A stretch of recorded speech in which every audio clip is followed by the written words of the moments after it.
안녕하세요. 명함과 경험을 이야기하는 영어 강사 한지혁입니다. 네, 오늘은 중학교 3학년 분들께 고등학교를 선택할 때 명심할 점과 제 개인적인 의견을 이야기해 보겠습니다.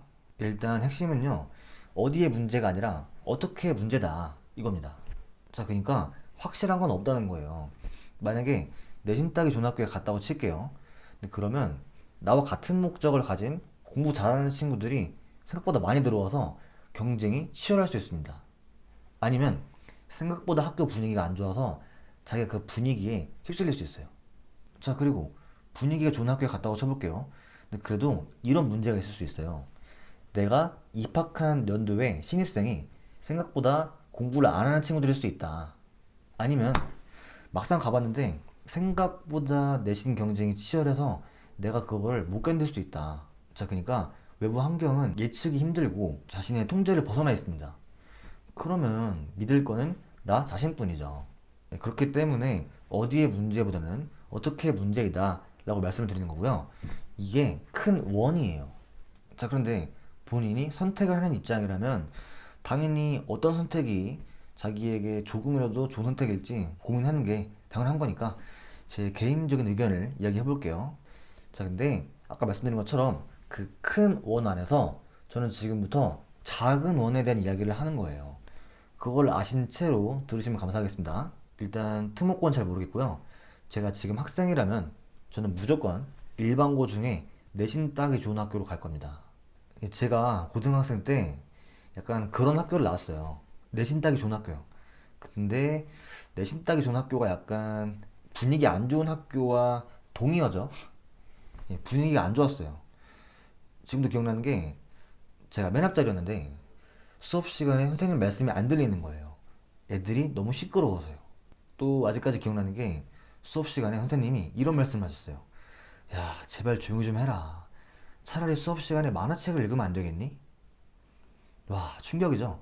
예, 그만큼 분위기가 안 좋아서 어떤 날에는 제가 집에 가서 우라통을 터뜨리면서 어머니께 말했습니다. 이 학교 진짜 안 되겠다고. 제발 전학 보내달라고. 자, 그런데 어떤 일이 있었냐면요. 제가 나름 내신에 신경을 써서 반 1등을 했었는데 어떤 시험에 어떤 이유로 제가 시험 준비를 못한 거예요. 그래서 큰일 났다. 시험인데 나 망했다. 이런 상황이 돼버린 거예요. 그렇게 불안하게 시험을 쳤죠. 근데 결과를 보니까 전교 6등인 거예요. 그래서 뭐지? 싶었어요. 근데 그때부터 갑자기 다르게 보이는 거예요, 학교가. 처음엔 단점만 보이다가 이거 엄청난 장점일 수 있겠는데 싶었습니다. 그게 뭐죠? 적은 노력으로 큰 결과가 나올 수 있다는 거죠. 저는 그때부터 그 학교의 그 장점에 집중하기 시작했어요. 근데 웃긴 거는 제가 정작 대학교는 수능으로 갔습니다. 근데 그 대학교가 정시인데도 내신을 많이 봐서 제가 점수가 높게 나온 거예요. 그래서 장학금을 받고 입학했습니다. 제가 지금 말씀드린 게 이런 거예요. 내신 따기 좋은 학교에 가면요.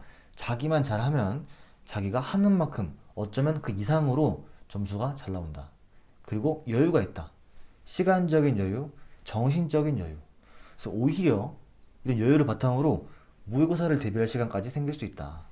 그래서 개인적으로 제가 학생이라면 이런 학교를 무조건 가고 다른 학교를 알아보는 분들을 이해하지 못할 것 같아요. 제가 학생이라면요. 자, 근데 이런 반박이 있을 수 있을 것 같아요. 분위기가 안 좋아서 휩쓸리면 어떡하냐. 자, 이게 또 할 말이 많은데요. 자, 분위기 중요하긴 합니다. 중요하죠. 인간은 환경의 영향을 벗어날 수가 없어요.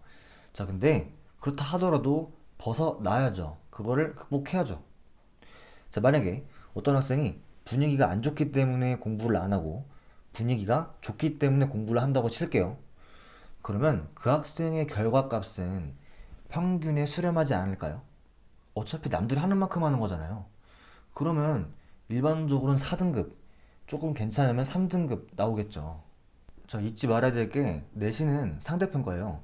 그것도 본인이 속해 있는 학교 내에서의 상대평가예요. 자, 그러면 이런 상황이 나올 수 있다는 거죠. 나는 분위기 좋은 학교라서 반 친구들이 공부를 열심히 하기 때문에 하루에 몇 시간씩 해가지고 겨우겨우 4등급이 나왔다고 칠게요. 그런데 옆 학교를 간 내 친구는 공부를 하나도 안 하다가 시험 며칠 전에 벼락치기로 해서 운 좋게 3등급이 나왔다. 이런 억울한 상황이 나올 수 있다는 거예요.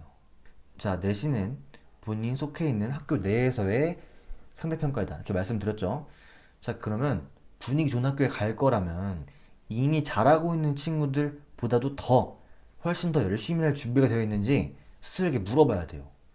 아니, 그래야만 1, 2등급이 나올 가능성이 있는 거죠. 남들 하는 만큼만 하면 열심히 노력해도 4등급, 3등급이 한계고요. 어쩌면 그조차도 힘들 수 있어요. 자, 그리고 반박 두 번째. 활동이나 스펙 같은 건 어떻게 하냐.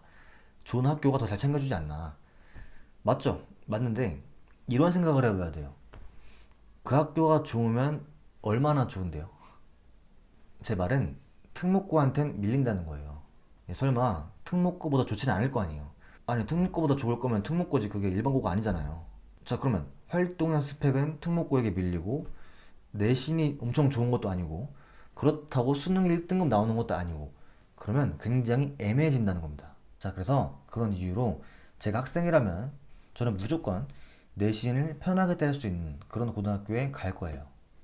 자, 근데 물론 공부 분위기가 잡혀있는 학교가 많은 친구들도 있어요. 자, 그러니까 제 주장은 참고 삼아 들어주시고 본인이 잘 결정하세요. 선택을 하세요. 자, 근데 그 이후가 더 중요하다는 거예요. 선택을 하고 돌아오지 말고 본인이 내린 선택을 올바른 선택으로 만들 수 있는 행동을 해나가는 게 훨씬 중요합니다.